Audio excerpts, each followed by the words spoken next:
Hello everyone and welcome back to the Common Sense Crypto channel. As with you always, this is Rich doing another video today on XRP. So I hope you're all having a wonderful day today wherever you are in this great world. We're gonna talk about XRP.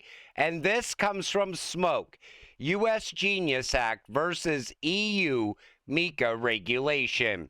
If you look at this, they are identical.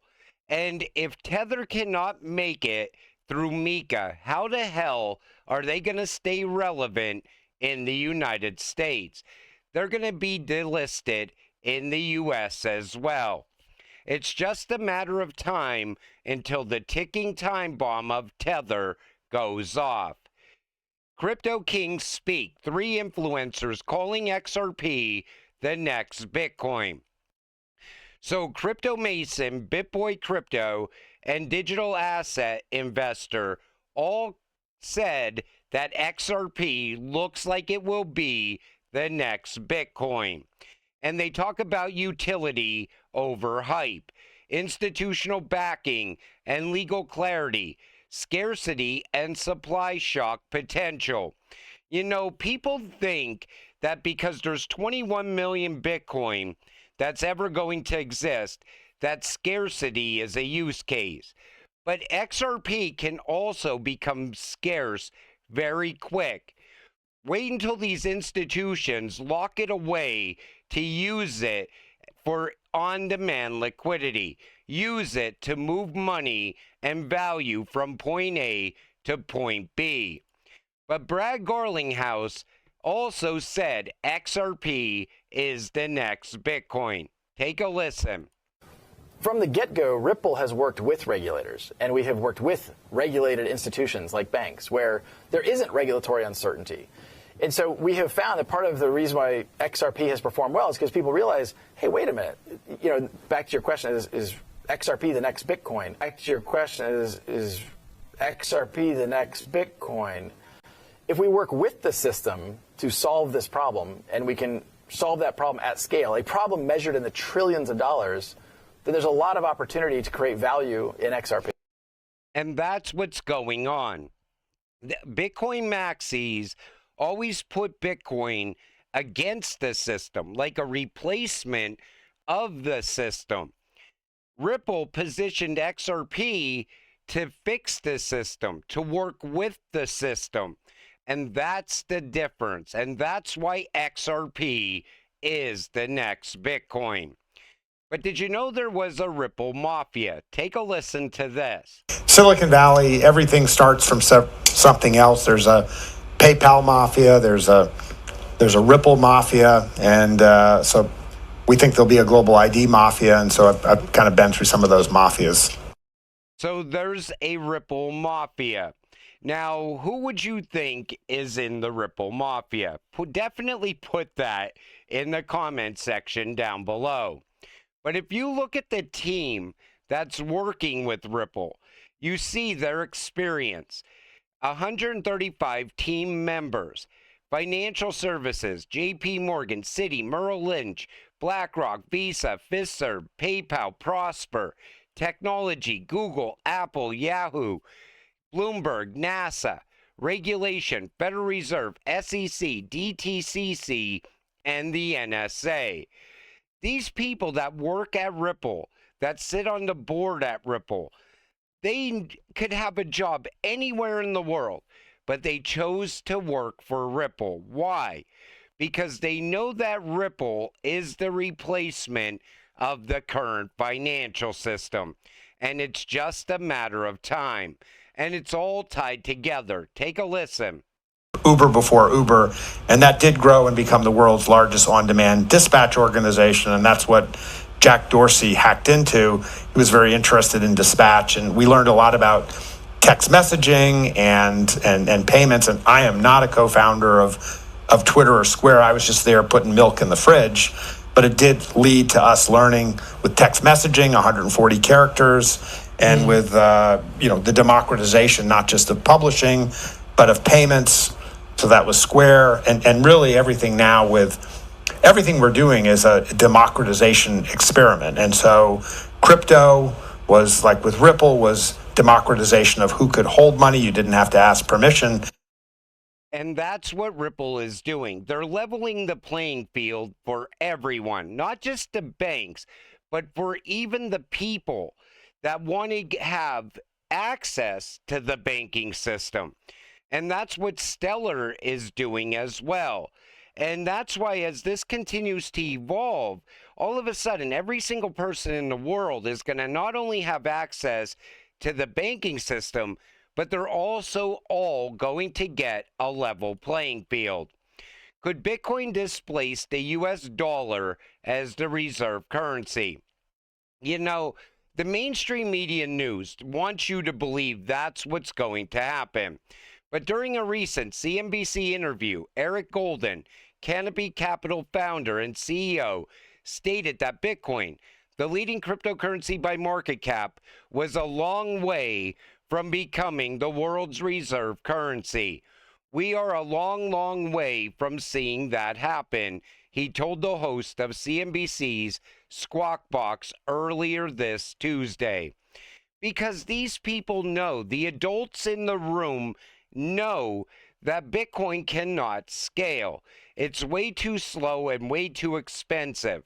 And that's why XRP was designed to be a better Bitcoin. But even Warren Buffett knew that there was no real value in Bitcoin. Uphold posted this earlier today. Time changes value, but what about opinions? Do you agree or disagree with Warren Buffett? Take a listen. It does not meet the test of a currency. I wouldn't be surprised if it's not around in 10 or 20 years. Why does it not meet the definition of a currency? Well, because people say, well, I'll sell you goods in Bitcoins, but they change the price of those every time the price of the dollar changes in relation to Bitcoin. They're pricing off the dollar. They could say, well, I'll sell it to you in barrels of oil, but if they every time the price of oil changes, they change the number of barrels you have to have. That's not, your oil is not the currency.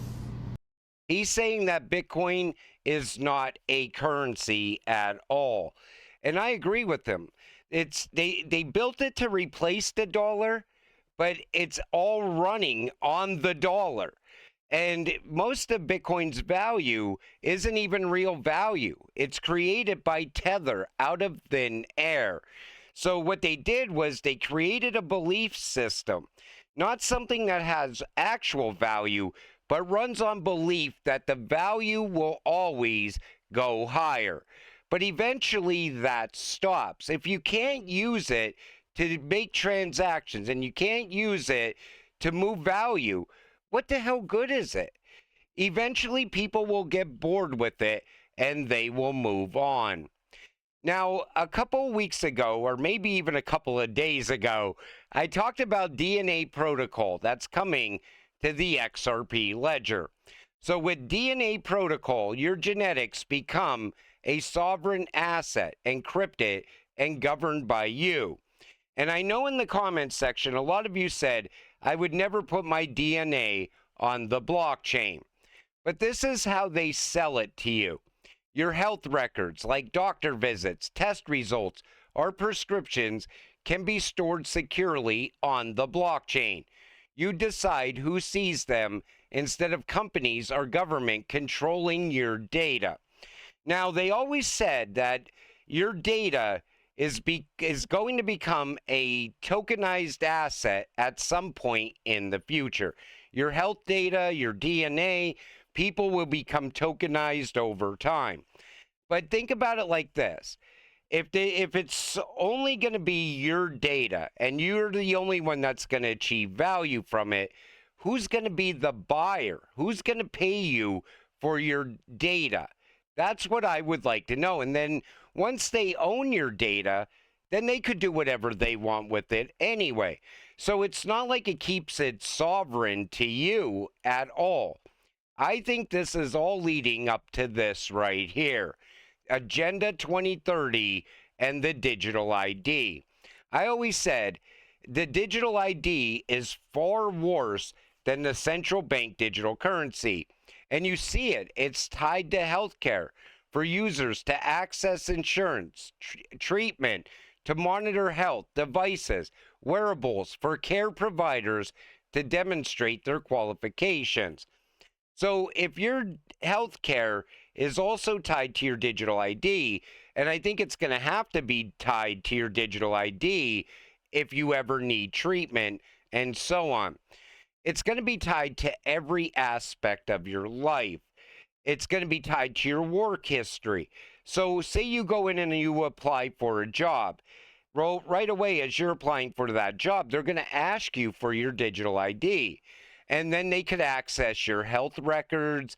You know, where are you traveling? What do you say when you're online?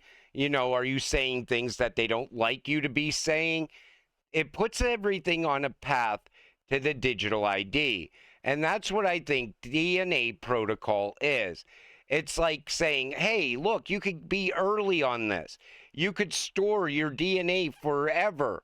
Even if you were to pass away, whatever, we still have your DNA. At some point in the future, maybe they could even clone you. But what I think this actually is everybody working on digital ID in the background. Because digital ID is absolutely coming. It's just a matter of time. Elon Musk says Grok is parroting legacy media and they are working to fix it. Grok is taking whatever people are saying and it takes both sides, positive and negative, and it comes up with a solution. Like if you were to say right now to Grok, you know, can XRP reach $10,000 per XRP? It would give you different scenarios on how it gets there based on what other humans are saying. So whenever somebody puts out these timelines for XRP to reach different price points, it's mostly based on speculation. We know that Ripple has infrastructure in place. We know XRP is going to run on that infrastructure. We know it has to be a high-valued cryptocurrency in order to move the amounts of money that they're talking about. But most of what it's going to base the fact of whether or not XRP can reach $10,000 on is previous cycles and market cap. Because people have been talking about that for such a long period of time. People were talking about that before utility was even a thought. Before people realized that, hey, market cap really doesn't matter when something has utility. And that's what Grok comes up with. If you were to listen to the AI, it's saying it's going to take all the way up until like 2035 for XRP to reach 3 digits. Yet, if you look at everything that's going on right now, you could see XRP reaching 3 digits in this current run. So why the hell would it ever take until 2035? I think the AI is wrong. And I think everybody needs to pay attention more to what's happening in real time. The catalyst, institutional adoption, tokenization, regulations. That's what's going to get us there. Not market cap and not previous cycles. But until it all happens, stay patient, stay positive, and let's get rich together. With that said, I'm going to wrap up this video. I want to thank you all for watching. I appreciate all of you. I'll see you in the next one. Have a great night.